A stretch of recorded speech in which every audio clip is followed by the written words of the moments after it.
So at a very young age, I was 8 years old and my parents were involved in a lawsuit against the state of Pennsylvania with the Homeschool Legal Defense Association. That had an impact on me, being involved in that, understanding that. So I took that forward and had an interest in the law that I've carried with me. I took an oath to support and defend the Constitution of the United States.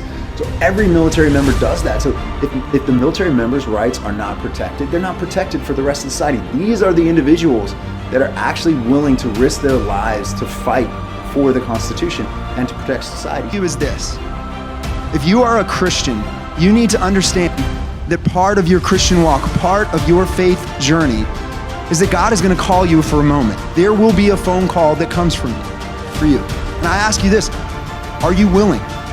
Will you be willing when that phone call came? I praise God that I was willing to answer that call. It's why I'm here today. It's why I met some of the great men that are here, the people that are here. So it's left to men like Davis Younts to fight for these Navy SEALs. Yeah, so I was in law school when 9/11 happened, so I was a true believer back then. So I joined the Air Force, applied to the JAG Corps. With reaction is Davis Younts, a military defense attorney with Younts Law. Davis, thank you for being here today. Riley, it's always an honor to join you. Davis Younts has been instrumental in defending service members that they tried to kick out of the military for not taking that poison. So why are the politicians in Iowa allowing it?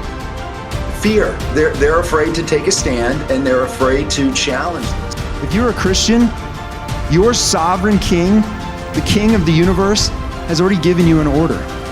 Your king has made a call to go into all the world and make disciples. The only question for us is, will we answer it? Thank you.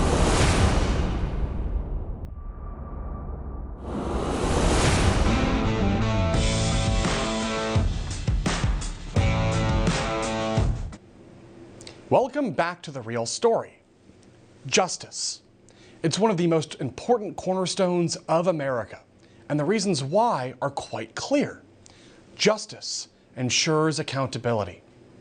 Justice maintains order by providing us with a structured way to resolve disputes. Justice is what builds trust in the country's institutions. And justice is what upholds the inherent dignity and worth of every person in this country by ensuring that everybody is treated fairly and equally. And without a functioning justice system, there can't be a functioning republic.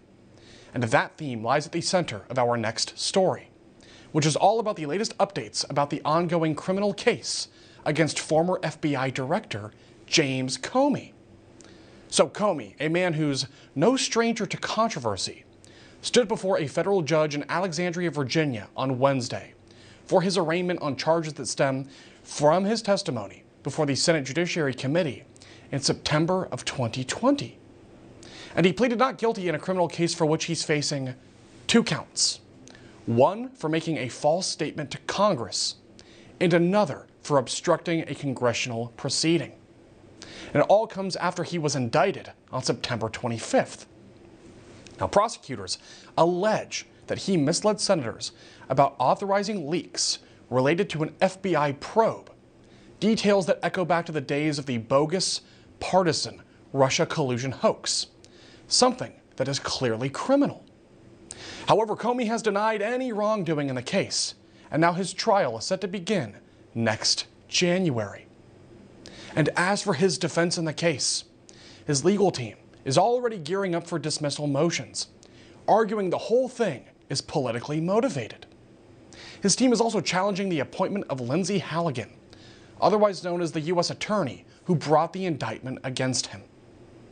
Now it's unclear how the trial will go, but the case itself is about far more than just one man. It's really a litmus test for whether justice can be restored in this country. A country long seen as a beacon of justice all over the world.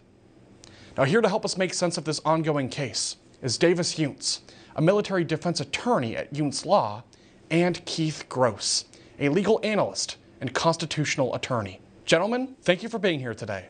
Good to be with you. Thank you, Riley. It's an honor. So, Davis, I'd like to start with you. So, Comey having been arraigned this week with a trial date set for January 5th, 2026, what are you expecting to see in that trial?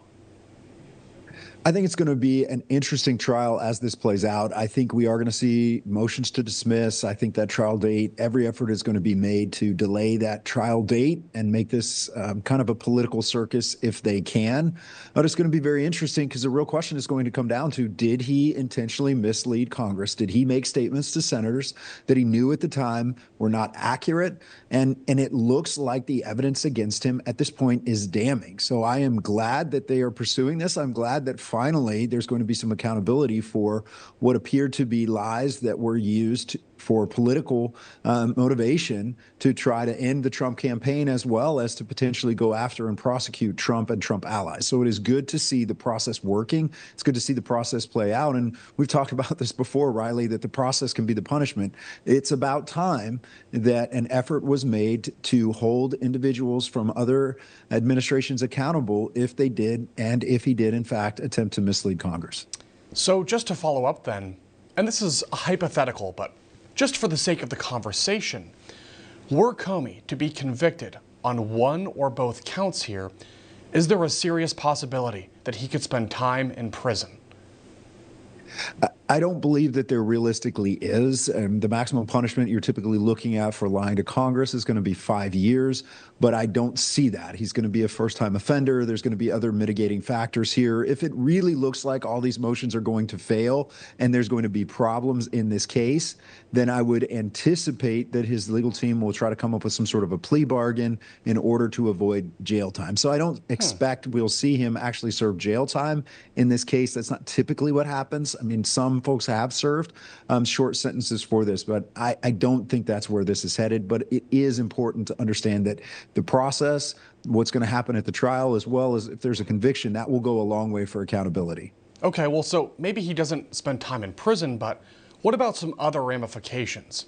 For example, is there any possibility at all that he could maybe be disbarred? Absolutely. If it is found that he made knowing and intentional false statements as part of an official proceeding like this, that if he obstructed an official investigation, absolutely, I would anticipate that his state bar would look at taking action against him. That's very interesting as well. It brings me to you, Keith. So Comey's team is saying this whole case against him is politically motivated. What do you think about that claim? Well, the charges are pretty objectively verifiable charges. Either what he said was materially false and he knew it, or not. Ultimately, an analysis of documents and evidence is going to prove that out. Whether or not it's politically motivated is almost irrelevant. The bottom line is he either committed the crime or he didn't. That's interesting. So why exactly do you think his team is taking that approach? Because I think this is more about political theater and distraction than a true analysis of the merits of the case. When you look at the evidence, political distractions don't matter. We're already seeing this case depart from what has become the norm in a lot of ways. We saw Comey brought in through a side door quietly so that he didn't have to face the press, and he pled, not guilty, and then was whisked out a side door again. Contrast that with what happened to Roger Stone, who was charged with the same offense. His door was kicked down at the wee hours of the morning by a SWAT team who put rifles in his face and his wife's face. They dragged him out of his house in handcuffs, and they had tipped off a news team, so there was a camera crew out there. So I'm happy to see that this man has been indicted, but we're already seeing this Justice Department playing a lot nicer than the Biden Justice Department. So it's a little rich to hear Comey and his team claim that this is politically motivated when the Trump administration's Department of Justice is proceeding as softly as reasonably possible in this matter. And you got to remember, it wasn't the DOJ that indicted him. It was a grand jury who reviewed evidence and heard testimony and decided there was adequate evidence to prove each element of this crime. In a weird way, it's almost like he's accusing his fellow Americans of targeting him, which is, as you said, Keith, rich, to say the least. However, I do want to follow up on the same question I just asked Davis about a possible disbarment. Do you think that might be on the table were he to be found guilty, ultimately? You're looking at 2 felony indictments. So if he wants to do some sort of plea bargain, which results in no prison time, that's a plausible outcome here. But he would be a convicted felon in that circumstance. The odds of him getting disbarred would be very high. He would also be barred from voting and several other things that come with the trappings of being a convicted felon. So it's going to be up to him and his team how they pursue this with plea bargains, and it's also up to the Department of Justice and how flexible they want to be and whether or not they extend and agree to any plea bargain. He could face 5 years in prison for each of these 2 felony counts. It would be very unusual for him to face that much prison time, of course, but it is possible. That's really interesting. Okay, so I want to back up then for just a moment here and come back to you, Davis, for a minute, and just talk about the significance of a former law enforcement officer, someone who was the top dog at the FBI, facing federal charges. It's interesting, curious, and a little ironic for people who might not know exactly what's going on. So please tell us about the significance of the fact that we're even in this situation to begin with.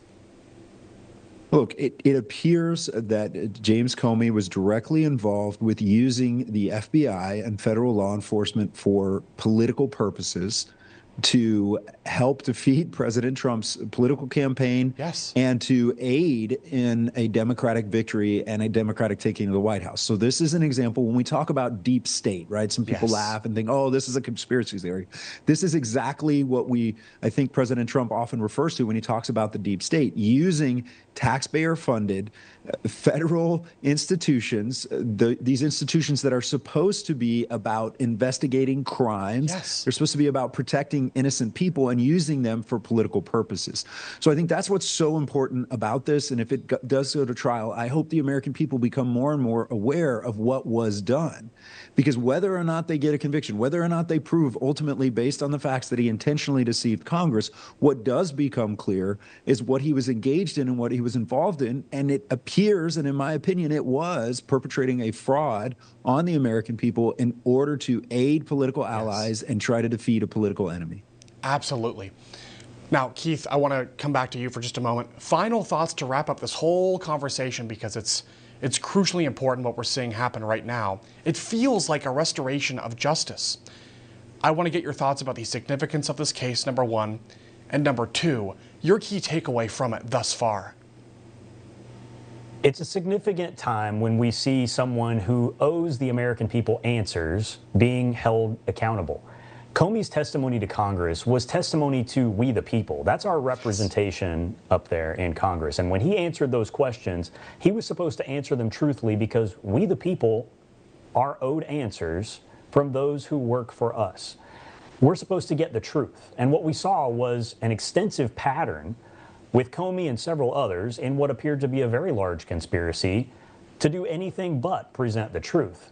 They covered up things that were bad for Democrat candidates, and they highlighted things, and in many cases invented things that were bad for Republican candidates. That is the height of weaponized government, and we deserve answers. That's what Congress was trying to get, and that's why James Comey is being prosecuted, because he was trying to derail the proper investigation that Congress was conducting. So now he can answer for that crime. Absolutely. It'll be really interesting to see what happens with the upcoming trial, assuming there is one. But in the meantime, gentlemen, thank you both for your insights, and thank you for your time today. Thank you. Always an honor.